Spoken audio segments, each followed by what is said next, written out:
Greetings, my dear friends. Your friend, Professor Edin Dibuago, a professor of public health medicine, working with Community Positive Health Attitude Initiative to give you health talks about how to stay healthy and then, live a healthier life and prolong your life. Prevent all the things you can prevent so that you go on and enjoy your life. This is the third episode of our talk on hypertension. And in this episode, we'll be talking about prevention and treatment of hypertension. So let's start with prevention. Essentially, preventing hypertension is addressing how you will tackle those risk factors and make sure you don't get into them. But of course, we usually, spread our prevention to primary, secondary, tertiary. Primary prevention essentially involves what you do to live better lifestyle and avoid all those modifiable risk factors. Specifically, primary prevention, you'll be talking about how to eat well. There's this institute in the United States of America. It's called the United States National Heart, Lung, and Blood Institute. They developed what they call DASH diet. That if you stick to this in your daily living, you probably will avoid hypertension. Diet as a risk factor won't be your problem. DASH means dietary approach to stop hypertension. That is DASH. Dietary approach to stop hypertension. And then they put some diets, some things you will take. They recommended that you be taking and then you can stop hypertension. Even if you have hypertension and you keep going on DASH diet, you probably reduce the drugs you take and may eventually get well. And what are the components of this DASH diet? You should go on diet that has vegetable, fruit, lean protein. Lean protein, don't take fatty meat and all that. Whole grain, nuts, legume. These are the things that should be there. And then low fat dairy food. So these are the components of DASH diet. If you can go on, it doesn't mean you won't take a little bit of, carbohydrate and all that, but tailor your diet towards this and you'll be okay. That is DASH diet. And then you find out that this DASH diet also, it should contain some things that has potassium. Potassium has been found to be useful in checking hypertension. Then the next specific preventive test you can take is, of course, we said it in this other video, is avoid meal very high in salt.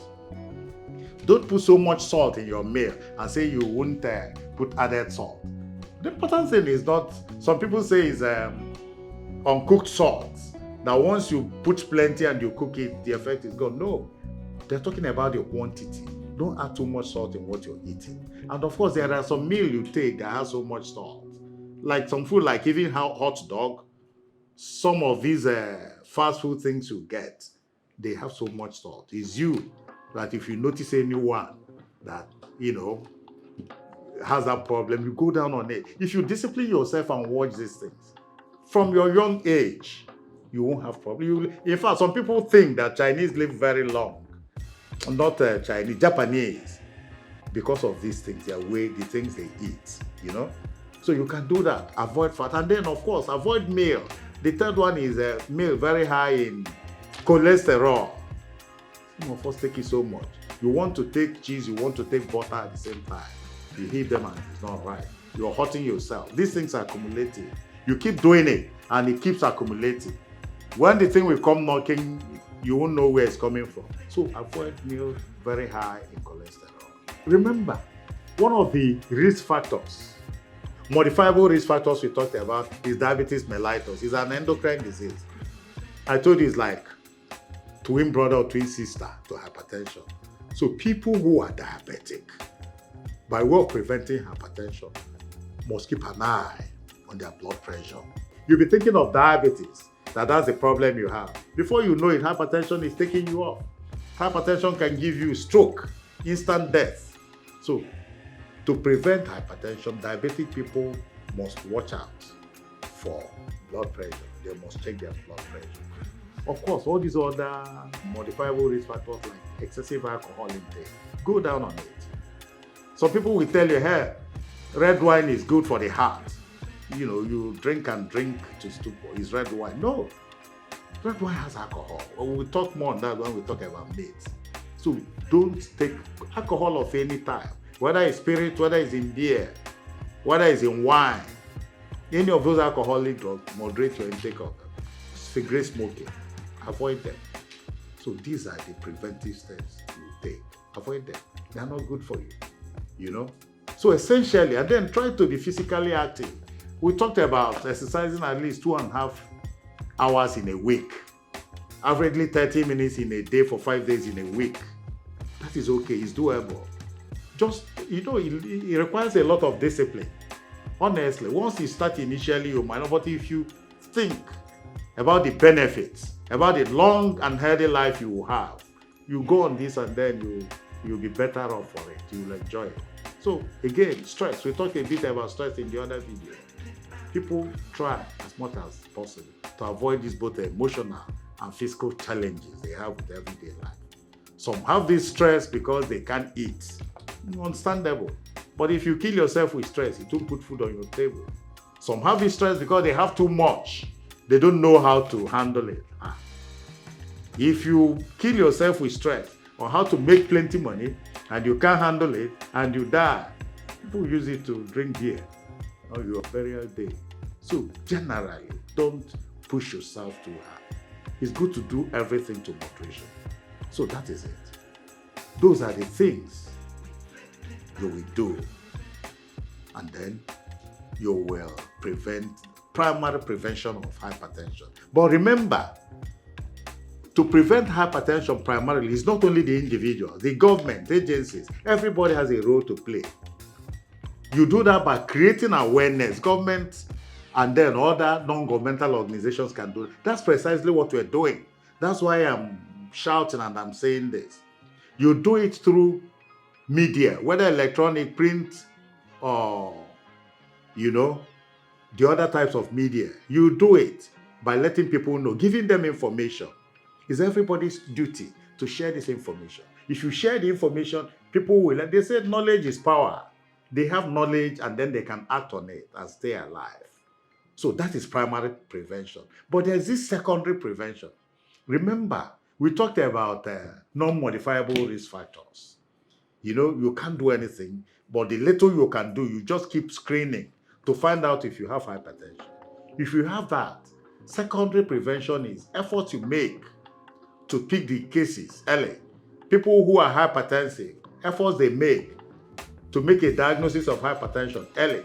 Because if you make early diagnosis and initiate treatment early, the prognosis, which is the expected outcome of the illness, is better.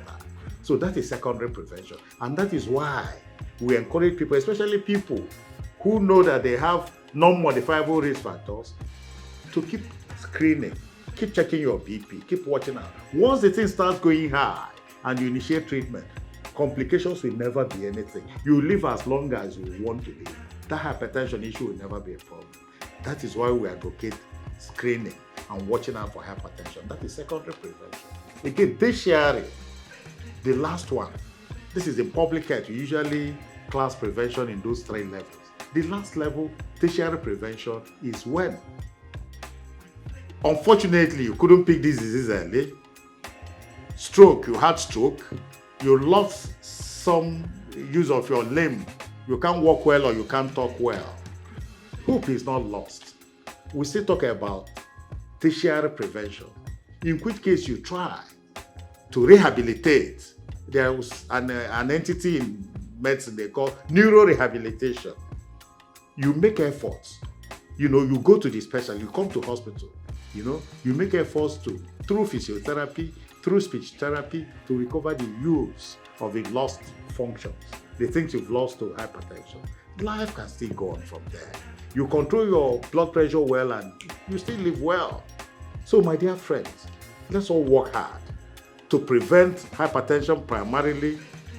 If we miss that secondarily, and of course tertiary, life is sweet. You can go on, So that is about prevention. Let's quickly talk about treatment. We are not going to spend so much time on treatment because we usually say we are not going to start telling you the drugs they use for treatment of hypertension, so that you go and, but some people have died. Say, my friend, what did you use? Especially in low and middle income countries, they don't go to hospital. They say, when my friend had my neighbor had this kind of problem, he took it, and people volunteer. Really, I took this, I took that.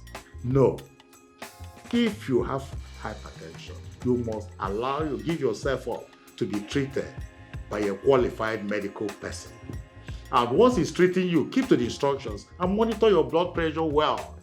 Some people I know, I've seen, even in hospitals, have died because of excessive use or underuse of antihypertensives. There are so many classes of antihypertensives. That's not what I'm going to tell you here. All I can say is that there are people who are trained to treat your hypertension. All you can do by way of treatment is to watch out.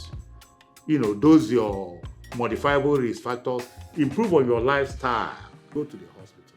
And then if they give you drug, keep to it and monitor it. If you take drugs and the BP drops so low, my dear brother, my dear sister, so many have died that way.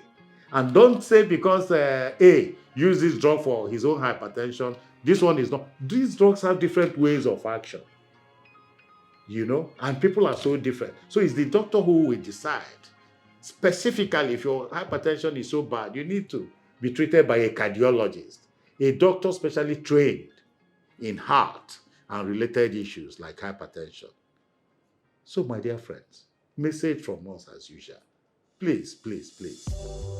Life is sweet, especially if you're living a clean and good life. Do all you can to stay alive. Don't let hypertension, the silent killer, take you.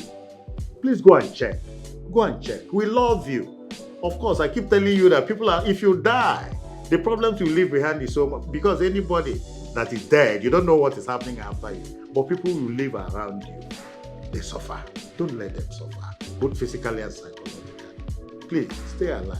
Do not say it's not your portion. It can be anybody's portion. Don't give in to that. Check so that you know whether it's your portion. Please. Thank you so very much. We love you. Thank you, and then we'll take you to the next episode of this talk. The last episode, I will talk about complications, and then we'll talk about the myths. So many myths about hypertension. Thank you.